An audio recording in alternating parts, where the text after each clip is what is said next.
Bonjour, merci d'être venu. Alors, je fais partie de la famille Ragal, la fabrique de farine de manioc au Loing en Martinique. Et on est 4 à travailler dans l'entreprise.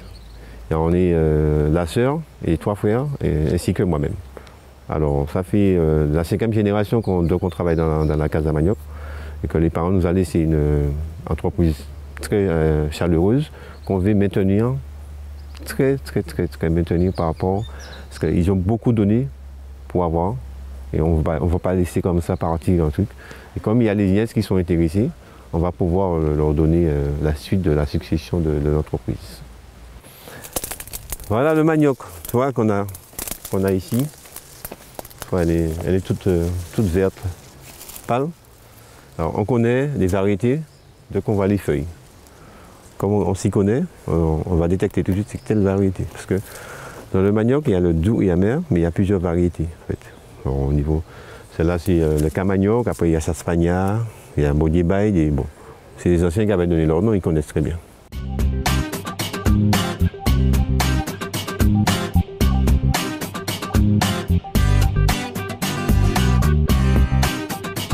Là, elle n'a que 10 mois. Il faudrait que ça reste encore 2 mois de plus. Comme ça, ça va grossir encore. Là, c'est pas le plus gros, parce que ça varie par rapport au sol ou bien la période qu'on a planté. C'est de 5 à 40 kg de manioc des fois.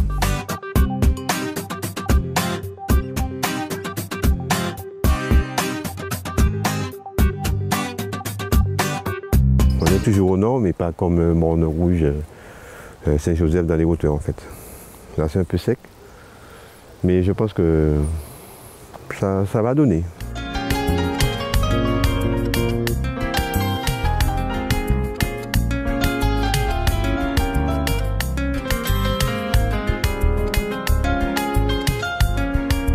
Il y a quelques années, on se demandait qu'est-ce qu'allait devenir la case à farine qu'on a là. Parce que les parents ont beaucoup donné pour avoir ce petit bâtiment-là. On n'a pas eu d'aide du tout. Hein. On a fait ça de notre fond. Nous, on n'a pas de soucis parce qu'on s'entend bien. Je ne sais pas si c'est au niveau de l'éducation pour les parents qu'on nous ont donné, mais on n'a pas de chichi, on se respecte et puis bon, je ne pense pas qu'on aura de problème. Si à cet âge-là, on n'a pas de problème, je ne pense pas. Non, on s'entend bien. Et en tout cas, on le dit, sans s'énerver, et puis voilà, on s'explique sur des sujets.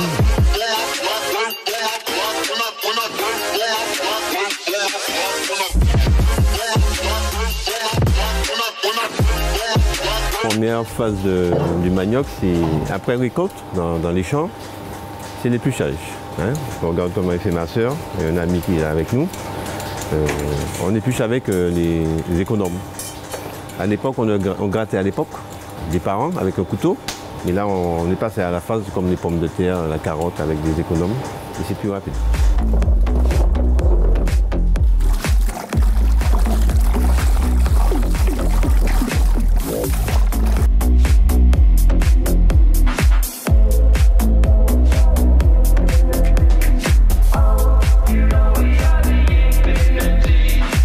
Comme je vous ai expliqué tout à l'heure, il y a beaucoup d'eau dans le manioc.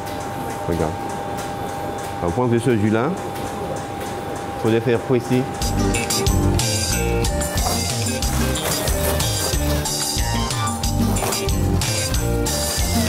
Là, on va l'attacher solidement avec la pression de la presse, parce que ça va abîmer le sac.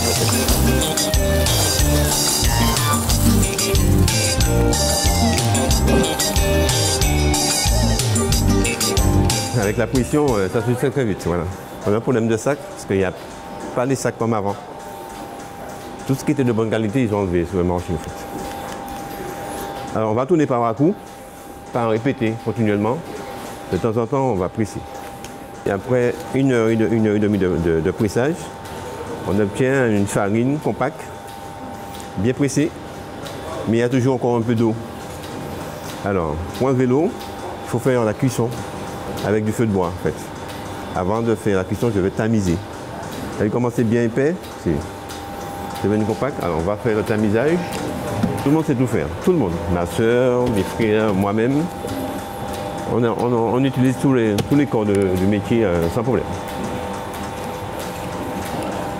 Alors, on passe en phase cuisson. Il faut ajouter environ 3 petites bassines comme ça, tous les 30 minutes.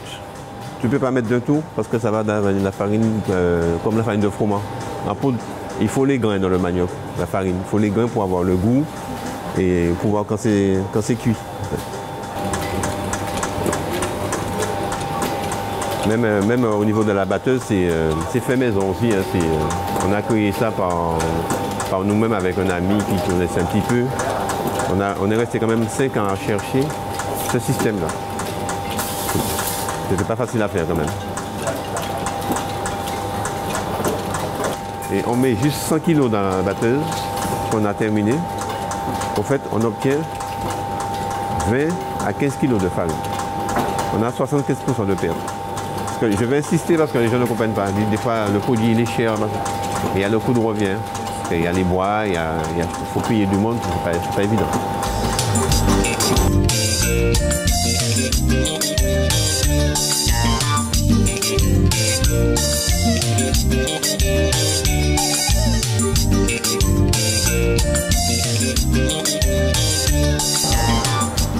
Une farine bien sec.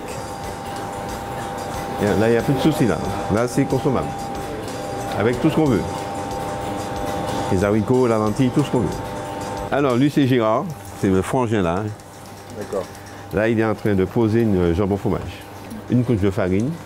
Vous mettez le produit à l'intérieur. Après, on met de la farine. Et puis, il faut tourner après. Et puis, dès que c'est cuit, c'est bon.